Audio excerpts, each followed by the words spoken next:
God's new revelation is not here to simply add value to your current existence or to validate your current ideas and pursuits. It is not here to validate the world's religions or to conform to their beliefs or expectations. For God is not bound by these things. It is not here to validate your expectations, for the Creator of all the universes is certainly not bound by these.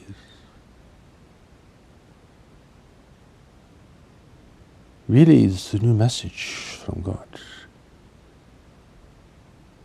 It's here to provide a new life for those who can truly respond to it. You give them a greater foundation upon which to build a meaningful life, an inspired life, a life that is guided by knowledge, a life of true relationships and meaningful engagement with the world. Here roles are not assigned, but people are given the foundation so that knowledge within them, the greater power that God has given to guide them, may become evident to them, that they may learn through time to trust this and to follow this, navigating the difficulties of life and the greater difficulties they will have to face in a new world of diminishing resources and greater instability. People come to the new message to see if it conforms with their beliefs, their ideas and their expectations. Of course it does not do this.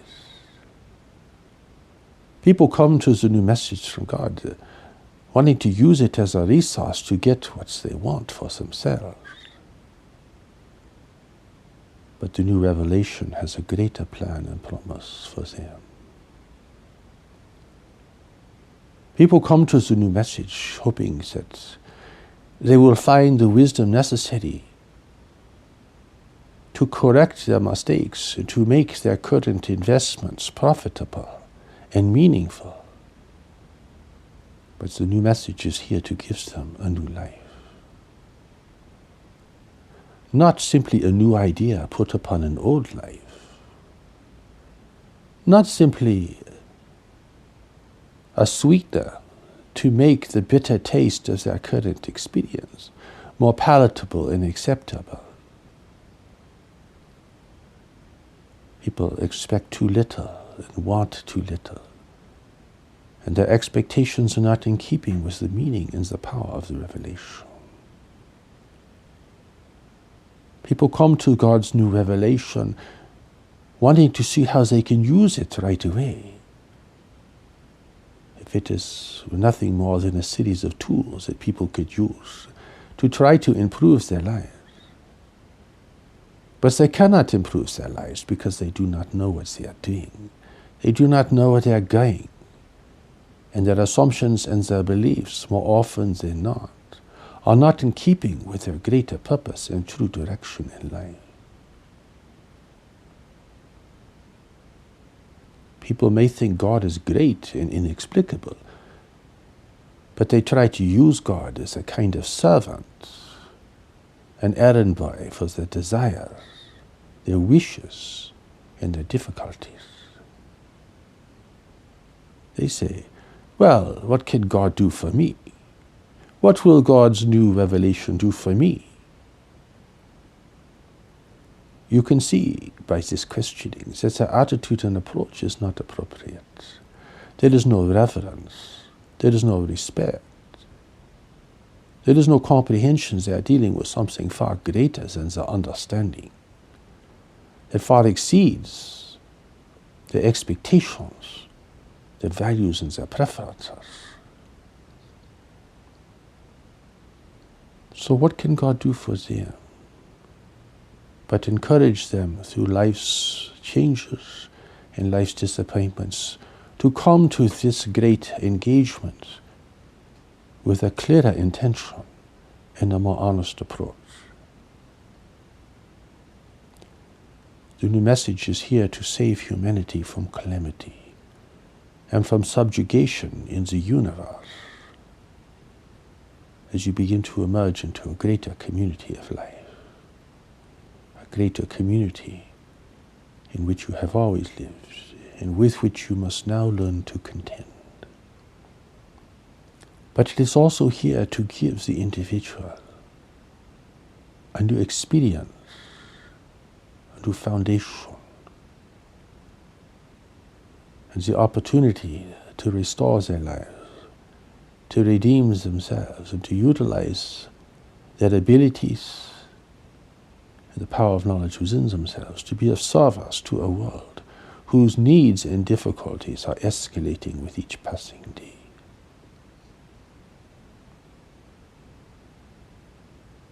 Many people have given up on the search for greater meaning, or they never cultivated it to begin with. For them, the new revelation will be a curiosity, or an object of condemnation, something upon which they can project their fears, their judgments, and their grievances, without ever really understanding what they are looking at. There will be all manner of response to this, of course. But it is important for those who are coming to this with an honest intention and with humility and sincerity to realize the power and the potency of God's revelation and what it can mean for them, to restore them, to give them a greater purpose and direction which already live within them. For you do not invent purpose and direction, for it is built in, you see. It is part of the blueprint of your deeper nature,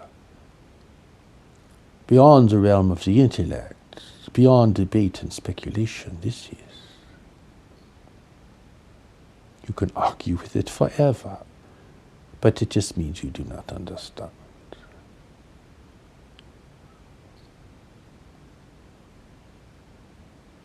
It is important that people who come to the revelation sincerely, that they have an understanding of really, at the outset, that they are dealing with something of a greater magnitude.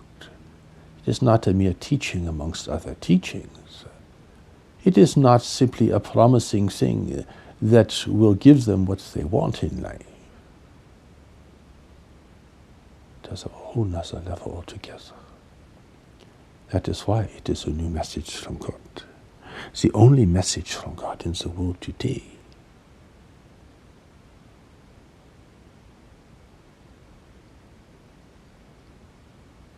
This does not mean the new message is going to craft a new life for you and give you a role to play, for that must come from within you,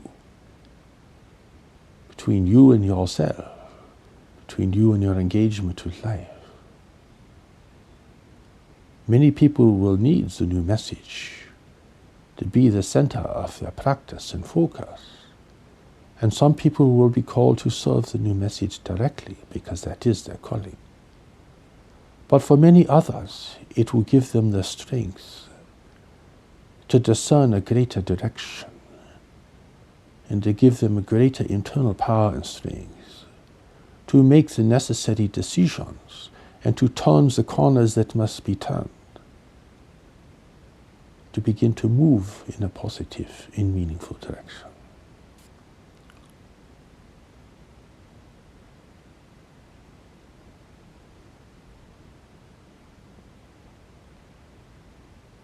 There are many people in the world today who know they must prepare for something, who feel called to a greater participation,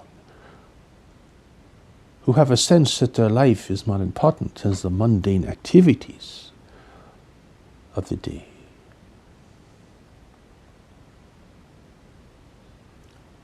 Some will not find their way in the religious traditions of the world because they are being prepared and called for something new in the world.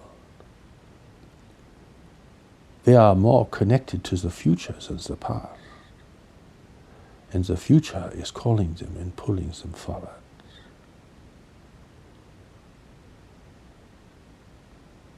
There are people destined to receive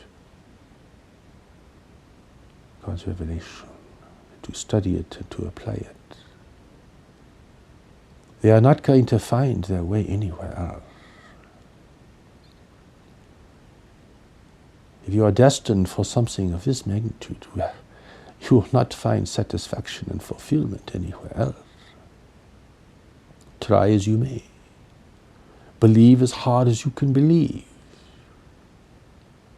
Try to alter your life like a tyrant. You still cannot make the primary engagement unless your life is pointed in the right direction and the nature of engagement that is meant for you can be clearly discerned and accepted.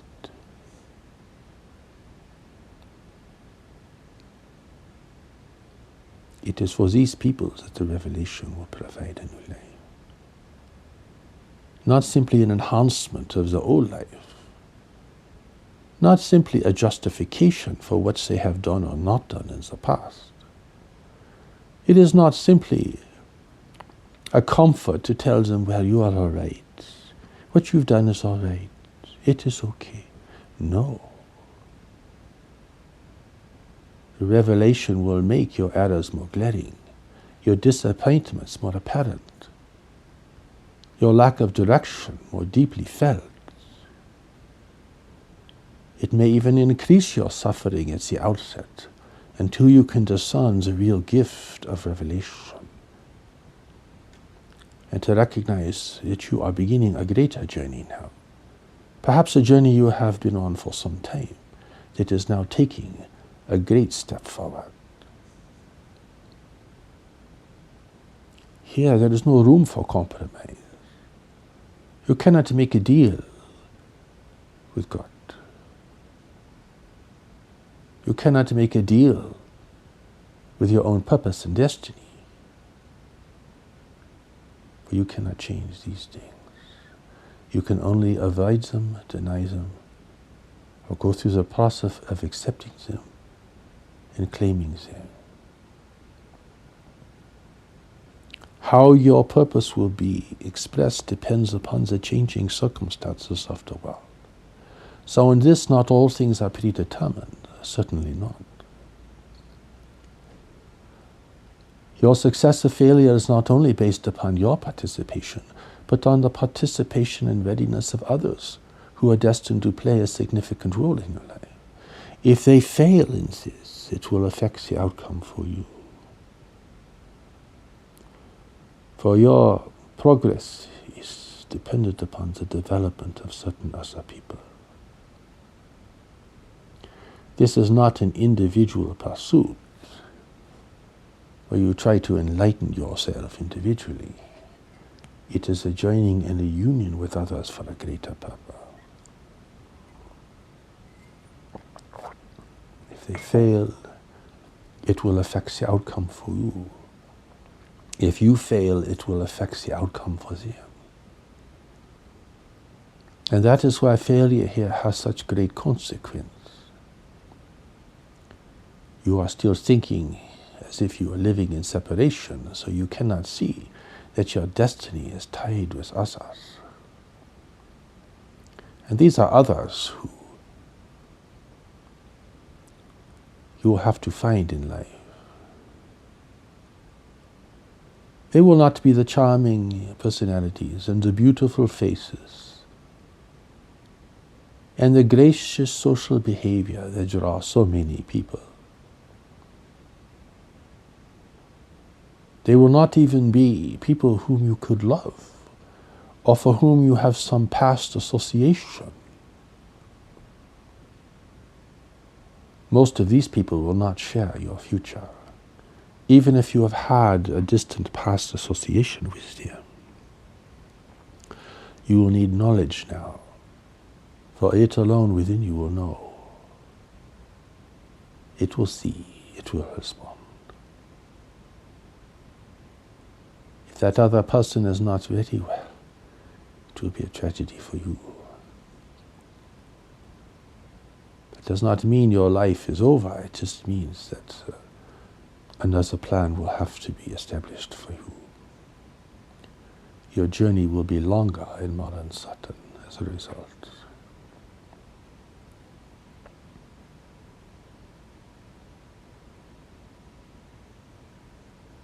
There is so much to unlearn. There is so much conditioning that is not only counterproductive, but actually destructive to the individual. There is so much driving expectation that leads you to commit yourself before you even know what you are doing in life, before you have made a connection with knowledge, which alone holds for you your greater purpose in destiny. God would never reveal these things to an intellect, a part of your mind that is conditioned by the world and is so unreliable and so weak, and so easily persuaded by other forces. No, the gift is given to a deeper part of you. It is not influenced by the world. It is not influenced by your changing feelings and attitudes, your shifting emotions, your hope, your fear, your ecstasy, your destitution, not affected by any of this. It is living deep in the ocean, not on the turbulent surface. Taking the steps to knowledge then becomes essential, or your life will continue to be a vain pursuit, chasing people, chasing promises, chasing ambition, chasing dreams, chasing hope, running away from fear in all cases, terrified that you may be lost and alone, terrified that your life will never come together. Knowledge exists beyond the realm of desire and fear. That is why it is sound. That is why it is strong. That is why it is unchanging and you cannot change it. This, however, represents your redemption. That no matter what you think or do or have done or have not done, the power of redemption lives within you. God does not have to figure out your situation. The Lord of the universe is not focused on your life. But God has put knowledge within you. In it holds your purpose and direction. It will find the people you must find. It will bring correction, balance, and harmony to your life. If you are able to discern it, and to follow it, and to apply it, wherever that is necessary.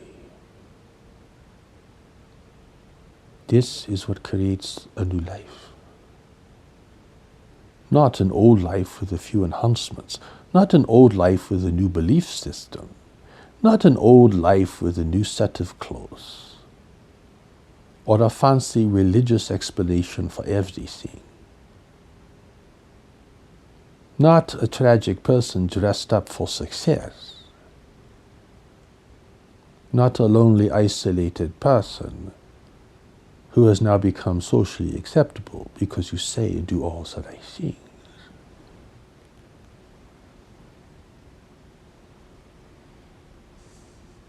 You are not simply a billboard for someone else's beliefs. It is a greater promise for you. God cares for you because God is providing you a new life. Otherwise, well, God will let everyone falter and fail and would not be concerned. And this is what people actually believe, because if you think God's revelations were given centuries ago and God has nothing else to say to humanity, then you must conclude that God really does not care. And has nothing more to say as humanity faces thresholds now, collectively, that it has never had to face before. How will you deal with a declining world? How will you deal with intervention from predatory races in the universe who are here to take advantage of human weakness and division? How will you deal with political and economic upheaval at a scale never seen before in the world? if you are honest with yourself, you will have to admit eventually that you do not even have a clue. Yet this is the condition of the world and what you will have to face, and everyone with you. God is sending a preparation for the new world. It's part of the new message. God is sending you the plans and the preparation to begin to establish a new life. There is the message for the world and everyone in it. Then there is the message for the individual who feels that they have a greater purpose and destiny in the world.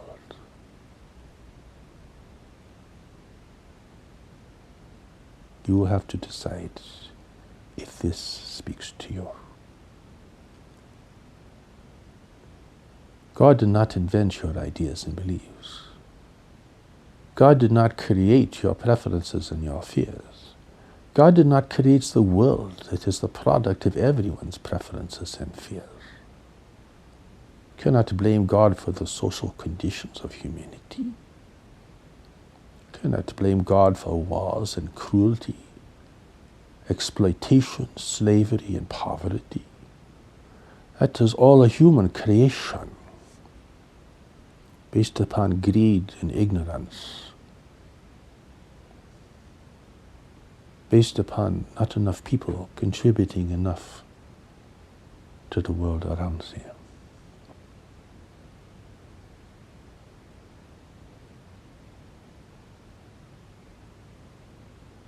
But God did create the presence of knowledge within you.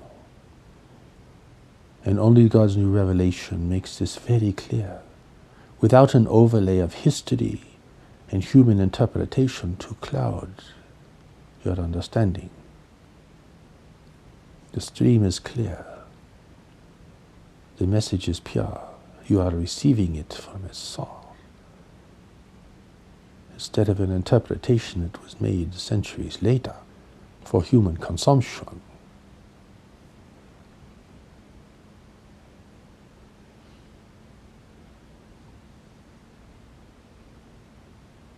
To have a new life, you must do the work.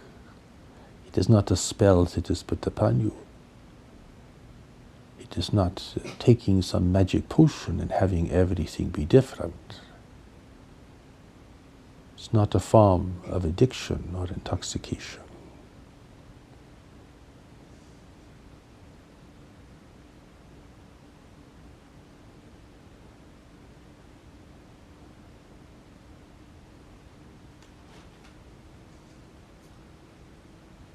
You have to do the work. You have to take the risks. You have to make the decisions. You have to disappoint other people. You have to disappoint your own goals and ambitions. You have to change your plans.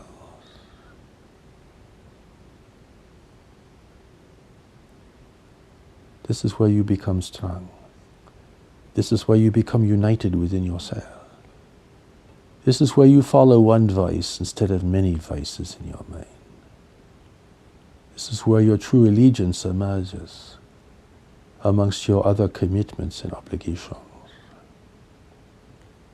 This is where you reclaim your strength and your self-confidence.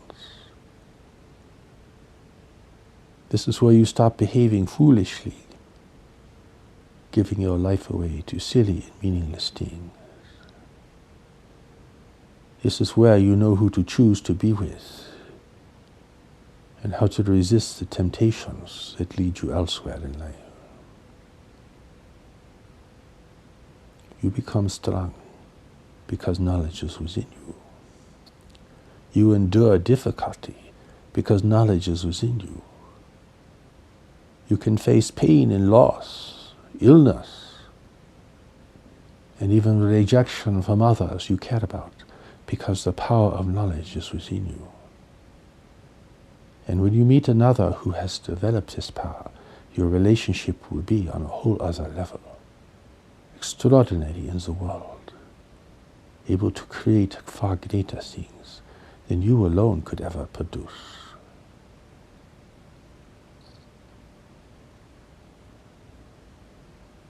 God gives you the source of your strength, but you must exercise its guidance, and you must develop the personal skills that allow you to become a vehicle for knowledge, a person of power and integrity,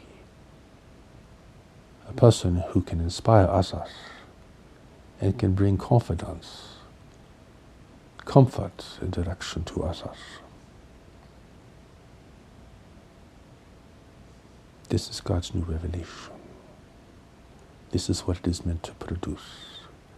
There must be many strong contributors in the world now, or humanity faces a great and precipitous decline. Let this be your understanding.